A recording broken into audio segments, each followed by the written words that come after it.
are we going from here? And okay, let's build this model together, the forecasting model. How do we do that? And we haven't seen anybody in the industry really come up with the tangible numbers of this is what we think based on data, but we're taking the courage to really put it out together for you. So what we have is, look at the interest rates between March 2022 and December 2022.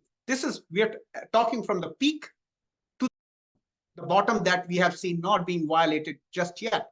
We have still not touched the bottom second, like we've seen December 20, that was the bottom. So the interest rate changes from 0.25%, this Bank of Canada, okay, to 4.25, 4% change, increase in interest rate. And the prices changed by about $250,000 for a detached home. In a way, we are talking about for every 1% change in interest rate, where the rates were going up, the home price went down by 5%. 1% interest rate, 5% home price, roughly. This is not a global phenomenon that you can extrapolate all the time, but this has happened in the very recent past. We can use this kind of to understand the behavior. Now, let's look at the forecast. So TD Scotia CIBC, actually Benjamin Tal, the CIBC deputy chief economist, just came last week, and he reiterated what is being laid out here. So they all think that we are going to go from 5% to about 3.5%, 150 basis point drop in the next year. Now, when? Let's talk, we'll dig deep into when exactly, because there's a window of time that we feel like is a very important window of time, and you don't want to miss that. I'm going to cover that a little later. In 2025, we are going down another 1.25%, another 1.25%. So now, based on what we looked at here, this is data from our market, very recent, and the prediction. Can we forecast something? I think we can. And we will, after this slide, also validate this forecast just to make sure that there are other pieces of information that are correlating with this, that are validating this, right? So what is going on? A townhouse that is a $965,000 today in the GTA market, by the end of December 2024, would be $1,040,000, about 7.5% increase in price.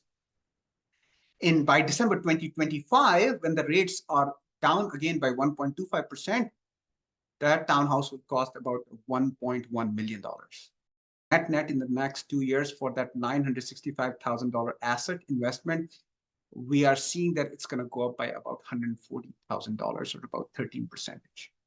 Now you're not factoring in the actual demand itself, just the pure change from what the interest rates are going to do.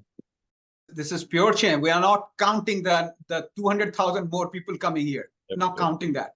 We're not counting the 500,000 or 400,000 people who are workers and students and temporary workers, worker visa people coming. We're not looking into that. I'm just thinking everything is static, just interest rate factor, right? Just interest rate factor. So look, let's validate this. It's very important because people can say, you know what? Yeah, it's you got some formula there, but show me other ways to verify this formula. Let's verify it. It's not hard.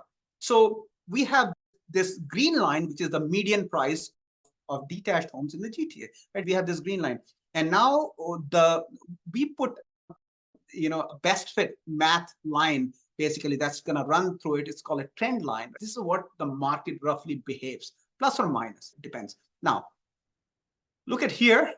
We were so far away from this trend line, so far away. This is probably 25% higher than the trend line. So when things are bought at this point, we are so far away from where the system operates that there's most likely it was going to go down because it was like too much. It didn't have the underpinnings. And we saw 1.8% 5-year fixed rates. This is what happened in the COVID when the whole world was, we were in turmoil. We didn't know what this new normal would look like. This what happened. But here you have let me just minimize this here. Okay, so we have the 20-year trend line. This is the market peak we had. This is where we are today. This is where we are today, today's market. Now, we have already fallen about 20%, and we have a very small gap. And in the latest report, we are down another 2%. That is not in that green line yet. We haven't incorporated that. So if you put that 2%, the gap between where the trend line is and where we are today is probably 3%. 3%. That's margin of error.